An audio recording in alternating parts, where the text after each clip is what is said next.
So hey guys, welcome to my channel. मैं हूँ माही।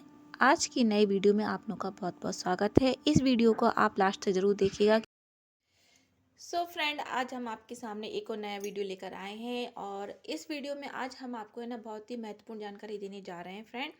जो घर में हम अधिकतर गैस चूल्हा यूज़ करते, सिलेंडर यूज़ करते हैं, उसके बारे में आपको है ना कुछ बातें है ना पता होंगी और कुछ नहीं पता होंगी। तो फ्रेंड, इस वीडियो में हम आपको गैस सिलेंडर से रिलेटिव और गैस चूल्हे से रिलेटिव सारी जानकारी देने जा रहे हैं फ्रेंड। तो सबसे पहले हम आपको बताते हैं कि जो हम घर में गैस चूल्हा यूज़ करते हैं, तो क्या आपको पता है कि इसकी जो फ्लेम होती है वो किस कलर की होनी चाहिए। अभी मैं आपको गैस जलाकर दिखाती हूँ कि है ना मेरी जो गैस चूल्हा है उसकी जो फ्लेम है वो किस कलर की है फ्रेंड। सो फ्रेंड, आप देख सकते हैं कि है ना अभी मैंने गैस जलाई है तो इसकी जो फ्लेम है वो ब्लू कलर की है। तो फ्रेंड, अगर है ना अगर आपके गैस चूल्हे की है ना जो आँच है, लौ है, अगर वो ब्लू कलर की आती है तो वो है ना आपका जो गैस चूल्हा है वो बिल्कुल परफेक्ट है और बिल्कुल सही है, मतलब इसमें कोई भी कमी नहीं है। अगर मान के चलिए इसी गैस फ्लेम अगर है ना ये रेड होती है थोड़ी सी, जैसे इस टाइप से अगर ये रेड हो रही है तो है ना इसको रिपेयर की ज़रूरत है। क्योंकि है ना इससे क्या होता है कि जो गैस होती है ना वो बर्बाद होती है, कहीं ना कहीं से हमारी गैस चूल्हे में फॉल्ट होता है। तो अभी है ना मैं ये वीडियो जो बना रही हूँ इसके बाद है ना मैं ये गैस चूल्हा है ना रिपेयर करवाऊँगी। और गैस चूल्हा आप घर पर भी रिपेयर कर सकती हैं, लेकिन आप है ना बेटर यही होगा कि है ना आप किसी अच्छे से है ना मैकेनिक से ही अपना गैस चूल्हा रिपेयर कराएं। तो ये तो हो गई थी गैस फ्लेम की कि है ना हमारी जो गैस फ्लेम है जो हमेशा है ना इसकी आँच है ना वो ब्लू कलर की होनी चाहिए। तो फर्स्ट पॉइंट तो ये है कि आपको ये गौर करना है। अब सेकंड में आपको बताती हूँ गैस सिलेंडर को लेके कि है ना हम गैस सिलेंडर घर में यूज़ करते हैं, लेकिन उसके बारे में जो इम्पोर्टेंट जानकारी है वो हमें पता नहीं है, लेकिन हम आज आपको बताने जा रहे हैं। सो फ्रेंड, अब हम जो गैस सिलेंडर घर में यूज़ करते हैं उसके बारे में जो जो जानकारी वो हम आपको बताएंगे। सो फ्रेंड, अब हम आपको गैस सिलेंडर के बारे में जानकारी देने जा रहे हैं फ्रेंड। सो फ्रेंड, देश के कई हिस्सों में आज भी रसोई गैस की सप्लाई है ना कई शहरों में पाइपलाइन के द्वारा जरिए शुरू होने लगी है, लेकिन फिर भी ज़्यादातर घरों में ना जैसे हमारे जो छोटे एरिया है वहाँ पर रसोई गैस है ना सिलेंडर के माध्यम से ही घरों में सप्लाई की जाती है। घर पर गैस सिलेंडर पहुँचने पर हम सबसे पहले यही देखते हैं ना कि इसका वेट कितना है, और वेट पर ही हमारा ध्यान जाता है कि लीकेज है कि नहीं। इन सब बातों पे हम ध्यान देते हैं, उसके वजन पर देते हैं। हालांकि सिलेंडर पर एक कोड भी लिखा होता है, तो आप क्या जानते हैं सिलेंडर पर लिखे हुए इन कोड का क्या मतलब होता है। सो फ्रेंड, है ना हर चीज़ की तरह भी सिलेंडर की भी एक्सपायरी डेट होती है जो कि उसी पर लिखी हुई होती है। जैसे कि ये D26 लिखा हुआ है तो ABCD इस तरीके से ये 4-4 महीने के क्वार्टर बनाए जाते हैं। जैसे ए जनवरी से लेके मार्च तक का होता है, बी अप्रैल से लेके जून तक का, सी जो होता है वो जुलाई से सितंबर तक, और डी होता है अक्टूबर से दिसंबर तक। तो फ्रेंड, इस तरीके से है ना साथ में इनके नंबर सिलेंडर को एक्सपायर होने का भी बताते हैं। जैसे कि मान के चलिए कि है ना सिलेंडर पर C25 लिखा है, तो सी मतलब ये जुलाई से सितंबर तक के बीच चलेगा और ये 2025 में एक्सपायर होगा।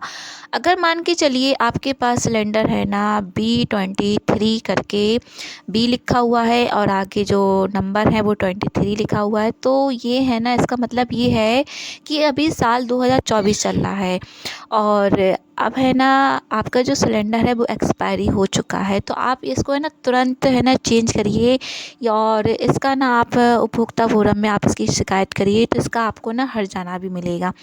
तो इस तरीके से है ना आप गौर करिएगा। और जो घर की है ना जो सिलेंडर की जो पाइप रहती है उस पर है ना आपको समय समय पर चेक करते रहना चाहिए कि है ना कहीं पर कटिंग ना हो। इस तरीके से हमें देखते रहना चाहिए। लेकिन इसमें जो इम्पोर्टेंट सबसे पार्ट था जो मैं बताना चाह रही थी कि ना इसमें जो कोड दे रखे होते हैं ना ABCD, इन पर आप जब भी सिलेंडर लेने जाएं तो आप इनका है ना ये अल्फ़ाबेट दिखे और ईयर ज़रूर, जो आगे जो नंबर रहते हैं वो ईयर होती है, तो वो भी आप ज़रूर चेक करिएगा फ्रेंड।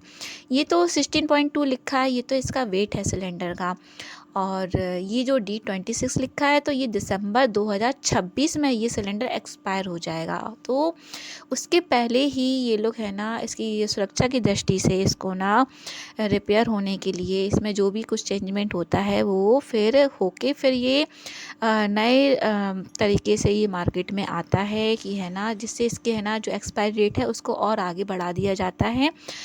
तो फ्रेंड ये इस तरीके से मैंने आपको जानकारी दी है, लेकिन है ना मैं और फ्रेंड हम लोग है ना अधिकतर आप भी और मैं भी अधिकतर हम कभी ना कभी हम ऐसा करते हैं कि गैस चूल्हे के नीचे है ना हम लाइटर रखा छोड़ देते हैं, जो कि है ना अच्छी बात नहीं है। तो हमें इस तरीके से है ना जो लाइटर है वो हमें अलग ही रखना चाहिए।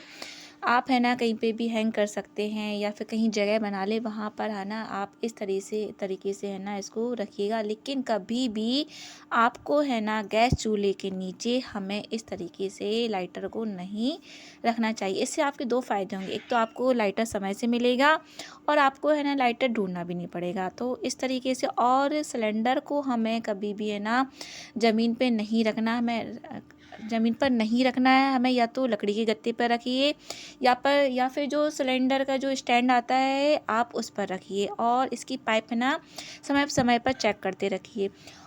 रात में हमेशा है ना आप है ना रेगुलेटर को ऑफ करके सोइए।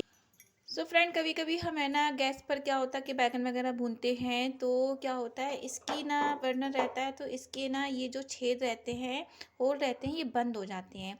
तो इस तरीके से है ना आप कोई सी भी है ना घर की सुई वगैरह या आपके पास जो भी नुकीली चीज़ हो उससे ना आपको इस तरीके से है ना इनके ना जो समय समय से इस तरीके से इसको साफ़ कर लेना चाहिए। क्योंकि है ना आप इसको है ना गैस जला तो देते हो, लेकिन है ना कहीं से गैस निकलती है और कहीं से बंद होती है। तो जो होल इसके जो बंद रहते हैं तो उसकी जो गैस क्या होती है वो नीचे की साइड जाती है, तो जिससे कि है ना गैस आपकी बर्बाद भी होती है और इस तरीके से हम दुर्घटना का शिकार भी बन सकते हैं। तो आपको ये है ना लापरवाही नहीं करनी है। अगर आप इस तरीके से करते हैं जैसे बैगन वगैरह भूनते हैं, तो जब आपकी गैस जल रही हो तभी आपको ना इस तरीके से इसको कर देना है। तो जितने भी इसके होल वगैरह हैं वो है ना सारे क्लीन हो जाएंगे, और इसकी जो इस फ्लेम है वो भी है ना बिल्कुल है ना ब्लू आने लगेगी। क्योंकि है ना बर्नर में जब कचरा फंसा रहता है इस वजह से भी है ना हमारी जो लौ होती है ना वो है ना रेड कलर की आती है। तो अभी मैं आपको करके दिखाती हूँ।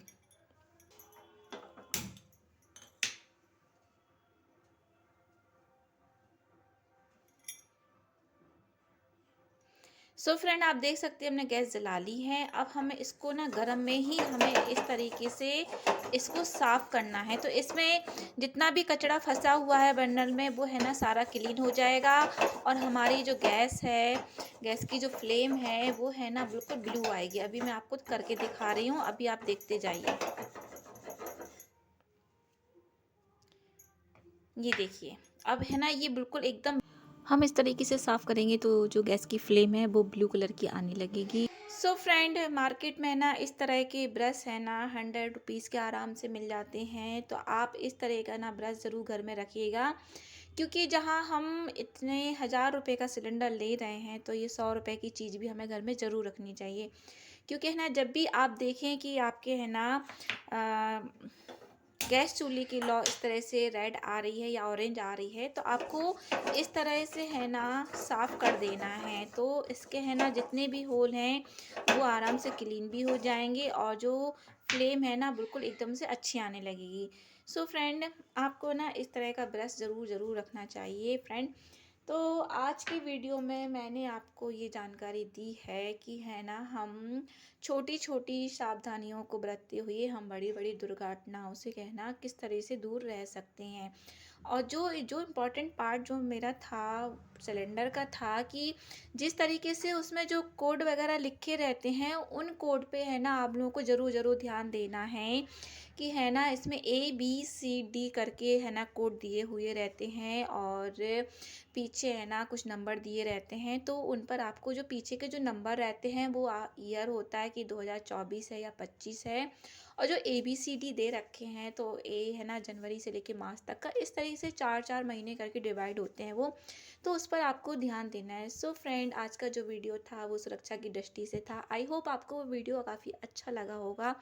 और फ्रेंड हमारे है ना इस वीडियो को ज़्यादा से ज़्यादा आप शेयर करें, जिससे कि है ना घर में महिलाएं काम करती हैं तो उन्हें इन छोटी छोटी बातों की भी जानकारी होनी चाहिए, जिससे कि है ना सभी सुरक्षित रहें, वो भी सुरक्षित रहें। सो फ्रेंड, हमारे चैनल को लाइक सब्सक्राइब ज़रूर करिएगा। So thank you for watching. मिलते हैं हम नेक्स्ट वीडियो में। Bye bye.